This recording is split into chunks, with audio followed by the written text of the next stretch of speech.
Good morning, it's Jim Murphy here at Grow Forward. We're here at the local food space on the north side of Chicago. Beautiful, the retail space here. We're very fortunate to be able to use it today. I'm here going to talk with Daphne Mazarakis, who's a business development expert, lived here in her life, all her life here in Chicagoland area. Welcome, Daphne.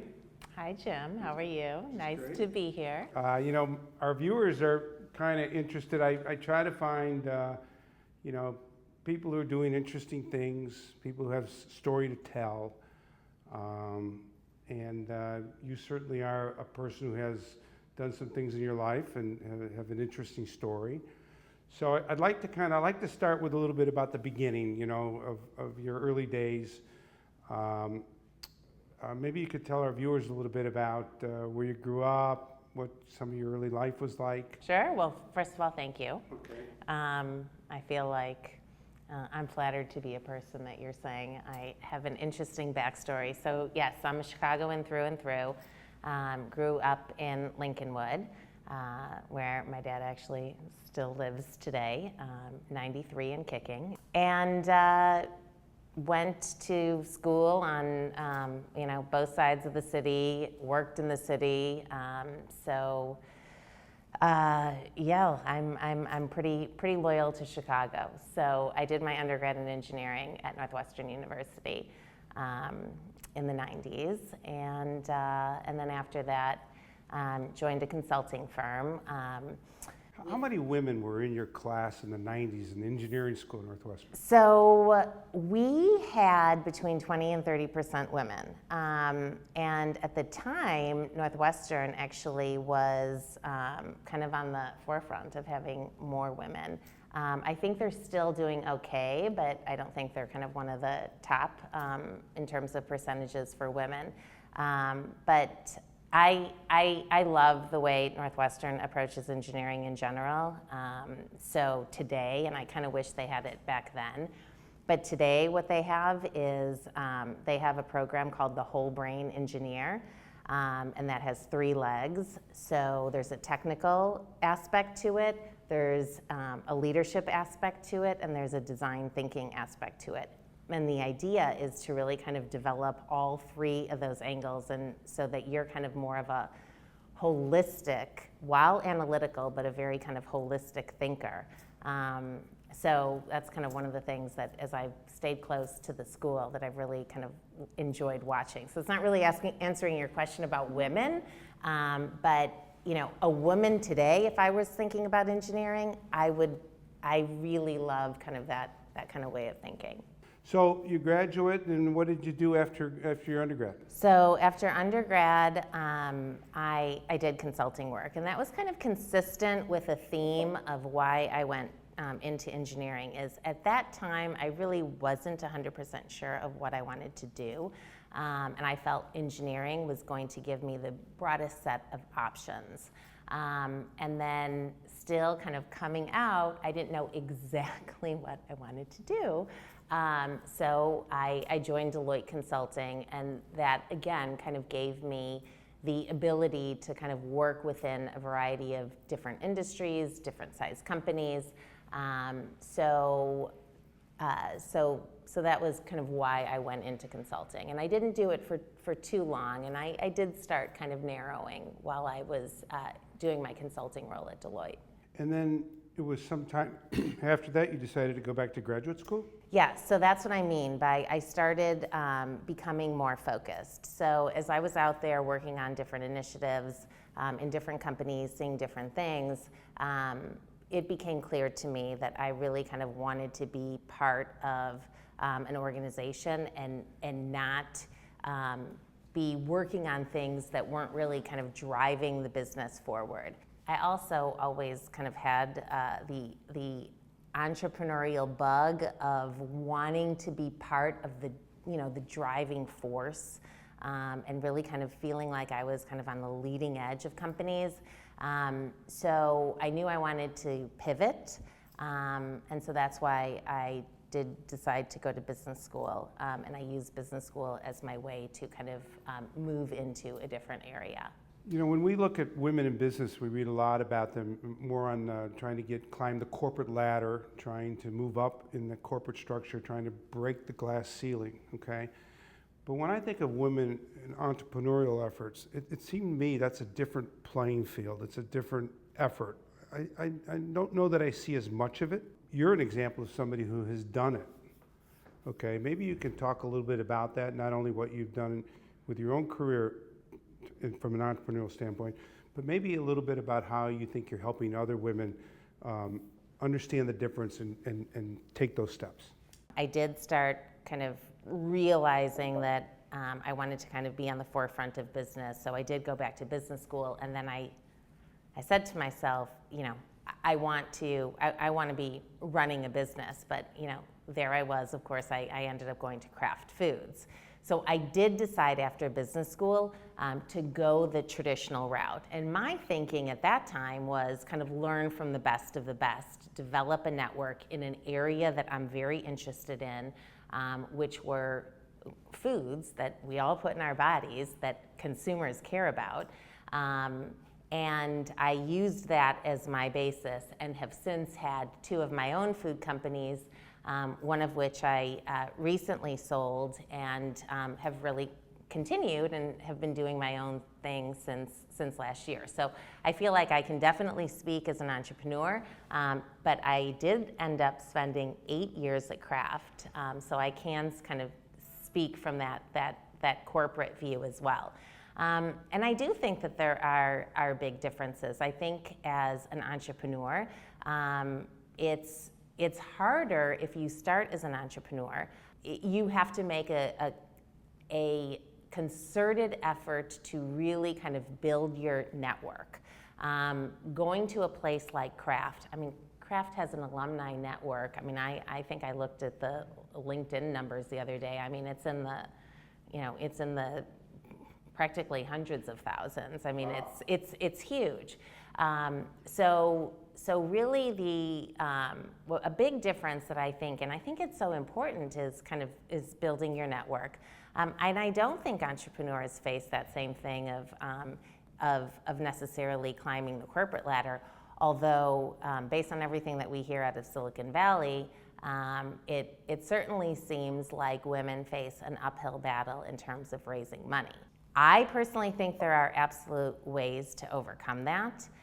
So now just to kind of get to your question on kind of what are the things that I actually do to try to help other women, one of the organizations that I'm involved with right now is the Council of 100, which is it's about a 100-woman organization of Northwestern alums that have done a certain amount in their career. And then now we mentor both active students as well as young alumni. And what I love about this group is that we span across all industries. And there is a kind of a core group of us that are entrepreneurs. And so we're able to kind of bring that diversity so that we can help these young women understand kind of some of the differences that you have at a corporation versus as an entrepreneur, because so when some of these women search you out because it says you're an entrepreneur, and absolutely, and they want to talk to you about that versus large corporations. I would say, you know, when I started my first company, which was really in 2008, I feel like I was kind of one of the first, you know, kind of women entrepreneurs. I mean, I know I wasn't, but that's what it felt like, because the ecosystem of entrepreneurship did not exist back then the way it exists today. But today, my goodness, the number of people going into entrepreneurship is incredible. So yes, people absolutely kind of seek out entrepreneurship, which I love. I love that the ecosystem is just so vibrant now. That's very cool. So you tell us a little bit about your 2 businesses that you started after graduate school. Sure. So after graduate school, went to Kraft. I always say, and I was in brand management at Kraft, so I did kind of the, you know, work on the forefront. So brand management's really responsible for product management, you know, running a business. You know, my first brand management role was a $400 million business. Velveeta of all, I've come a long way. Velveeta of all products, and worked on a variety of products. I always say if it was yellow and it was cheese, I worked on it and had my hand in it some way, shape, or form. But after kind of, you know, what I consider learning kind of the maybe kind of the best practices of running a business, I left, and my first company back in 2008 was called Better Way of Life, WHEY. I developed a line of high protein, low sugar foods that had a higher concentration of whey protein in them. There's science behind whey protein as kind of one of the best proteins you can put in your body, and that was really kind of before the protein craze. So you know, I feel like I was kind of really on the leading edge, and we've seen what has happened with, you know, higher protein, lower sugar kind of since 2008. So I ran that, had a really good run, did that for 5 years. Ultimately, it did not work out exactly the way I wanted. Can go into that if you want to. Well, I think it's important because as an entrepreneur, I've been a lifelong entrepreneur.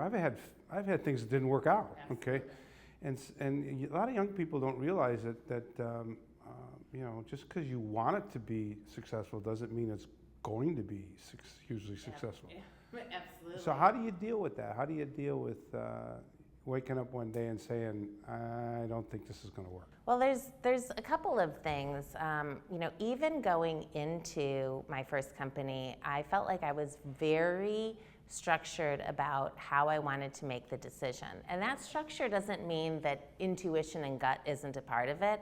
It is absolutely one of the factors. But I set 3 milestones for myself. And if I hit all 3 of those milestones and the gut check was still there, that it felt right, then I was going to pursue Better Way of Life. So I was very structured going in, and one of the pieces of advice that I received was, you know, also kind of really being clear about, you know, when it doesn't make sense to quit. So I had that level of clarity as well, and you know, some people might even argue, you know, maybe I should have made some decisions earlier, but I was pretty kind of clear on what were the triggers, and the other piece of it too, though, that you got to take into account is once you raise money, and I had raised 2 different rounds, the other piece that the big piece you need to take into consideration are your investors. So, you know, the fiduciary responsibility to investors made it very clear also what choice I needed to make. Ultimately, we had a significant conflict with our manufacturer. And again, I can kind of go into that, but it made a lot of sense for us to stop operations and really pursue litigation as the best way to make sure that we were able to recoup as much as we could for our investors. So now we've had this thing; it hasn't quite worked out perfectly for whatever reason, and now you had this successful corporate career here where you kind of had a great job, a big company, a lot of responsibility. You could have gone back to that, I'm sure. And you could, or a company like that, okay? And you could have said, you know, I really like that job, and I like the health insurance, and I like, you know, knowing where I'm going to go to work every morning. But instead, you decided to go into another entrepreneurial venture. Yes. I mean, tell me about that process of thinking through that. You must have considered going back for another regular corporate job. Yes, yes. You know, even though I come from kind of an engineering and a structured way of thinking, you know, I am the person who really kind of looks out in the marketplace and tries to identify, you know, where is the value. And that type of kind of creative thinking, I knew is just too broad for the type of thinking that exists in a traditional corporate structure. So when I left craft, as much as I loved craft, and I still maintain very close relationships with so many of the people with whom I worked, I never looked back. Absolutely never looked back. So it was really never an option for me. And so that's just kind of part of my DNA, and I think there's probably a lot of people that can relate to that. So yes, since I have had another venture, I even today consider myself to be an entrepreneur, even though I work on kind of a variety of things. I still take that same approach of where's the opportunity, where can I add value? And I can certainly kind of talk about my second, food venture, and I can talk about what I do today. But I even did something, kind of in between. I took a little break in between my first food venture and my second food venture. All right, what did you do there? So that kind of goes back to your question about, what were some of the ways to kind of deal with some of the stress that you can feel as an entrepreneur. So while I was running Better Way of Life, we had, significant challenges, as all entrepreneurs do. I mean, I don't care if you have the most successful, business that's, at the tip of the hockey stick. It is filled with challenges every day. So I really, and I know this word is overused, but back in 2011 and 2012 it wasn't, but I really did start adopting a lot of mindfulness practices to help kind of give me the equanimity that I needed to engage in very kind of challenging conversations that I was having, particularly with my kind of manufacturer and various suppliers. And really, having the equanimity to keep my team motivated.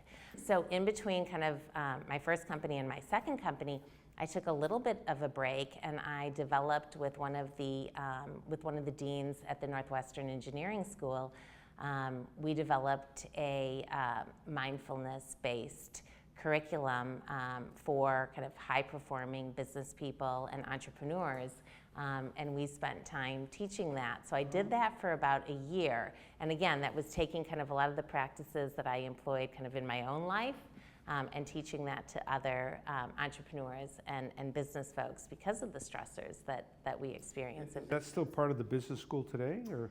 So the dean teaches emotional intelligence. So when I talked about that whole brain engineer, Right. He's part of that leg of the teaching the leadership skills. So emotional intelligence, mindfulness, and leadership is kind of all part of that leg. And he is still, kind of very active, and he teaches emotional intelligence for engineers. And he also takes that curriculum and does it, and is hired by corporations and other organizations. So he has continued on doing that.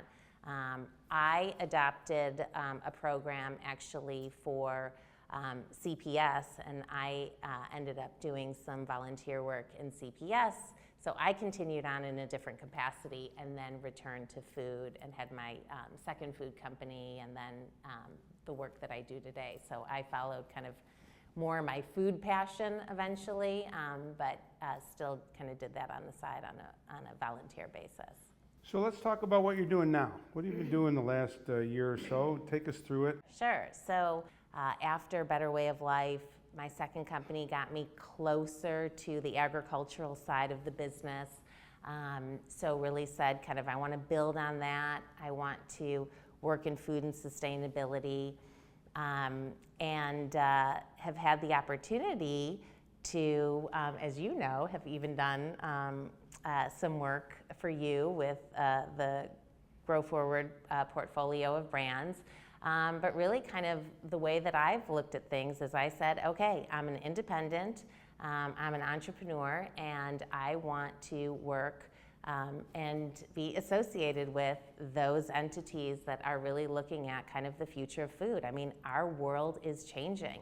I mean, craft is looking to all the entrepreneurs as to kind of what's new, how do we keep up with the changing world? So I take the approach of, where is the opportunity, how can I add value, and then take on projects that kind of meet that criteria. So I've worked on some very, very, very interesting things since I've had that, and I love what I'm doing today. And as you know, I've gotten quite passionate about aquaculture. So you're working with one of the Grow Forward portfolio companies. Yes. Why don't we talk a little bit about that and tell people what stage we are and where we are and what we're trying to do and who we're doing it with, and let's talk about it and why we're doing it. Yeah, so really loved kind of getting to know the Grow Forward family of brands. You actually introduced me to kind of one of your portfolio companies, Finger Lakes Fish, which is in aquaculture. And at the time, about a year ago, I took note of it, but I didn't fully appreciate aquaculture as seafood being kind of like the last frontier of the grocery store. I mean, every other part of the grocery store I feel like has been touched in every way, shape, and form. And I didn't fully appreciate all of the issues that the seafood category is fraught with. So, on the one hand, we've got kind of the gold standard of the wild caught. But overfishing is a huge issue, and there are no regulations in the middle of the ocean. I mean, if we're talking about kind of U.S. regulations, it's very strong, but we don't have U.S. regulations across all the oceans. So with the gold standard of wild caught, there are significant issues, and overfishing is a huge problem. And that's just one of the problems kind of associated with kind of wild caught. And then when you look at salmon, for example, majority of the salmon that comes into the United States is actually imported from ocean net pens. And many people don't kind of fully appreciate that, but several of the ocean net pens, unless you specifically ask and really understand the practices, those ocean net pens can very well be using antibiotics, can be using chemicals, can be just kind of fraught with sea lice and tons of parasites that again kind of require kind of these chemical washes. And that not only is bad for us to consume, I mean, we think we're doing something healthy with fish by eating fish, but not only is it bad for us to consume, but it's really kind of wreaking havoc on the environments. And more people are taking notice. And I didn't fully appreciate that until I kind of dug into this aquaculture industry and looked at how people are approaching it and how they're addressing it, and kind of identified the way Finger Lakes Fish is doing it. That's a team that I want to be part of. So kind of back a year ago, they kind of were just starting their fundraise. So kind of got to know the company a little bit. And as I looked, Finger Lakes Fish is a company that has a recirculating aquaculture system. So recirculating aquaculture, for those people that kind of may not know, is a closed, contained, land-based system to basically grow and sell fish. And because it's land-based and it's a fully controlled environment, there isn't the need for antibiotics. There isn't the need for chemicals. You can grow them in kind of the purest fashion. So Finger Lakes Fish is the first U.S. company that is building a recirculating aquaculture system to grow and sell coho salmon. Coho is a sushi-grade salmonoid. And our first facility is on Cornell's research farm, and we're using a technology that's one of only kind of 4 others that are in the world. So this is Grow Forward's first investment in food outside of the Chicagoland area.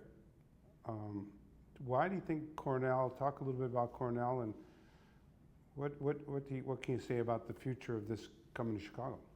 If it's okay, even before talking about Cornell, I mean, one of the things that I love about Finger Lakes Fish is their approach versus a lot of other kind of land-based systems. They're taking a very kind of big agriculture thinking to a very sustainable way of growing protein, i.e. growing fish. So our concept is to kind of build the first two facilities, first one on Cornell's research farm, second one not too far away to show replicability, but then expand to other locations throughout the country and eventually build the first branded coho in the fresh seafood case. Kind of not too dissimilar to kind of the great branding that you've done on Mighty Vine tomatoes, which I see in the corner here. In the future, we'll have some Finger Lakes fish right underneath here. So I kind of love that vision and that kind of big ag thinking to kind of a sustainable protein. So I love kind of Grow Forward's idea of bringing it to the Midwest. So what we're doing with Cornell is the technology that we're using came out of Professor Mike Timmons, one of the kind of world-renowned recirculating aquaculture experts. He did kind of the academic work, and the academic work was then kind of commercialized. It was made into kind of a very commercializable design by our chief biologist. And it's really using kind of the best of the academic work in combination with really the use of gravity to kind of make it, even more efficient. I can get into the technical details if you want, but we're kind of basically commercializing this technology out of Cornell. First facility on Cornell's research farm, second facility not too far away in upstate New York. Each facility is going to be producing 1 million pounds of coho salmon per year. And the idea, just like we're going to do with Grow Forward, is to bring it to kind of multiple locations that are close to urban centers. So kind of similar to bringing it to the Grow Forward family and having the facility here in the Midwest outside of Chicago feed into the Chicago market. So when we brand Mighty Vine tomato into Chicago, we brand a healthier, more nutritious, better tasting product because of the location, the ability to get it into town, get it into the stores the next day, get it in the best restaurants. With fish, most people don't understand, they have some vision of a guy sitting on a boat, throwing a line in the water, catching their fish. Or at worst, he's got a net. They have a net and they're catching it in the ocean. But in reality, the vast majority of fish that we consume in the United States is coming out of pens.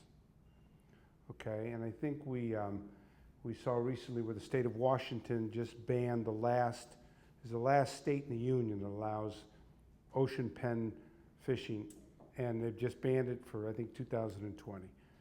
So you have the Canadian Northwest, right, which is probably going to go away, and then you have Chile, and you have some in the in Scandinavian countries, which is probably going to go away. Since the consumer doesn't know they're eating fish out of a pen, how are we going to differentiate? How are you going to differentiate this product versus that product? How do you get that message out? How do you tell people about the differences? Increasingly consumers are asking the question of where their food comes from, and the same is with fish. So number one, it makes me happy that we are moving kind of with the greater consciousness. But then I think that Mighty Vine tomatoes is a great analogy from the standpoint of at the end of the day, we've got to have a beautiful and delicious product, and we will. And coho salmon is visually differentiated, first of all. In the fresh seafood case, you cannot hide behind, just like with produce, you cannot hide behind kind of your traditional consumer packaged goods like you can do with a case of Velveeta. You know, you are out there exposed, you are naked, and you need to be beautiful. And when you have a controlled environment, just like Mighty Vine Tomato, you are able to deliver that beautiful product. You also talked about, you know, what do consumers currently think? Well, I don't know. With the increasing awareness, I think consumers do appreciate that it's very likely that their fish is taking 1 to 2 weeks, and you know, does need to kind of be on ice and frozen before it can be you know, displayed in that seafood case. Our target, and we'll be able to get it in some cases, not in all cases, but our target is next day, that we are in the seafood case next day. So the whole concept of kind of fresh, never frozen, having an absolutely beautiful product that is visually differentiated with a deeper red color than your kind of basic Atlantic salmon, which has, you know, again, and many times traveled for a few weeks, has been frozen before. So those are some of the ways that we'll be able to visually differentiate. Additionally, again, with the increasing consciousness of consumers and therefore buyers, they want to put our local coho on the menu. They want to talk about our sustainable practices. They want to talk about how delicious it is, and oh, by the way, there are all these other benefits to it. So we will have that going for us, just like Mighty Vine does, where you see Mighty Vine on the menus in many of the best restaurants here in Chicago. And more importantly, what I love is unsolicited, the waitstaff consistently wants to tell you about the Mighty Vine tomato. So we see that being a very similar path that we'll take with Finger Lakes fish, coho, salmon. I have a couple of finishing questions. One dealing with, is it the Monterey Bay Sea Watch? Or they have an app in which they rate seafood based on sustainability. And they have different colors in which they tell you whether this one's in danger or this one's not. Yes. Do they have any history yet with land-based? Yes. So one thing that's interesting is ocean net pens, by the mere fact that they're ocean net pens, even if they use the most sustainable of practices, again, I'll say this again, even the most sustainable ocean net pens, which there are some out there, they cannot get better than a yellow. At least historically, they have not been able What's to yellow get... in the... Yellow, just like our stoplights, means pause. And that's because it's the ocean. When you've got ocean net pens, you've got things coming in. It's not a controlled environment. With a land-based, totally controlled system, you can get the super green rating, which means go. It means you are hitting all the sustainability measures and all kind of the good for you health measures when you consume the fish. So the system, similar to kind of what we're building, we historically know that we will be eligible for that super green rating. We can't say that we're going to get the super green rating until we actually pass go, but we have every reason to believe that we will be rated super green. I want to go to a final thought or question about, we were talking earlier about mentoring young women and talking to young women about being entrepreneurs. You've just now were almost completed a raise, a substantial raise for basically a startup. And it wasn't a small raise, it was a big raise. What can you tell people who have an idea about going out and raising money and what have you learned through this raise and maybe your two previous ones that may have been a bit smaller? And what can you share with people about that in this project? You know, one of the things, and I don't know if this is answering your question, one of the things I love about the the very polished young women that I see today is their confidence. So the most successful ones believe in themselves and go out there, and when other people sense that they believe in themselves, people want to jump on board. I have a genuine passion for Finger Lakes fish. I had a genuine passion for better way of life.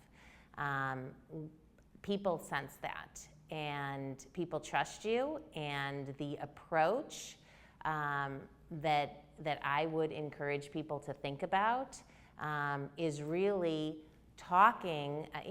You got to have all your fundamentals. You got to have everything buttoned up. So let's assume that that's there. You go out there and you talk to as many people as you can, and you just have the idea that this train is moving. And with that level of confidence, we'll use the fish analogy, people are going to get hooked. The right people are going to get hooked, and they're going to come along for the ride. So it's really about, yes, you've got to have your fundamentals there, but have the confidence and go out there and start moving that train, and don't be too concerned about one person or the other person, or which person is going to put in how much money, but go out there, start moving that train, and have the confidence that people are going to be coming along and jumping on with you. People like to invest with people that are confident about what they're doing. And you're confident and passionate, and like I said, got to have the business fundamentals there, but people are going to want to jump on board. Okay, great. This has been a lot of fun. You've done wonderful. I'm glad you came and shared with all of our viewers what you're working on, and maybe sometime in the future we'll have you back and we can talk about your next project. Sounds great. All right, great. Thank you, Daphne. Thank you.